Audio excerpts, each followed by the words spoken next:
ұбт-да кездесіп жүрген және көп оқушылар наугад қоя салатын есепті шығарайық.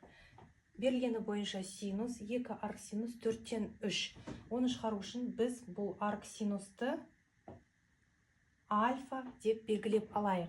Сонда бізде формула бар, синус 2 альфа деген. Синус 2 альфа, 2 синус альфа, косинус альфа деп ашылады. Осының орнына қояйық. Сонда бізде болады 2 синус альфаның орнына қоямыз біз арк синус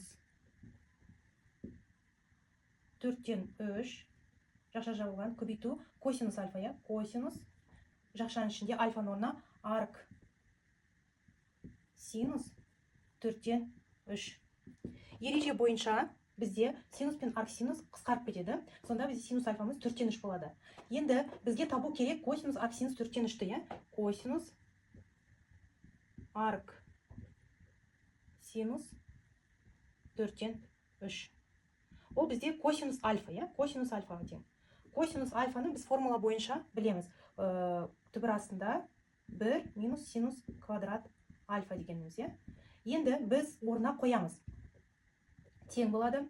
Түбірдің астында 1 минус синус квадрат альфа. Синус альфа деген бізде 4-тен 3, оның квадраты бізде 16-дан 9 болады. Енді түбірдің астында мынаны алған кезде 16-дан бізде 7 болады. Тең 16-дан бізде 4 шығады, 4-тен түбір асты 7 болады. Енді келіп, мына жерде орнына қояйық басына келіп. 2 көбейтілген, мына бізде 4-тен 3 көбейтілген 4-тен түбір асты 7 шықты. Тең болады, алындарын көбейтеміз, 2-ке 3-ті көбейтеміз 6, көбейтілген түбір асты 7, бөлінген 16.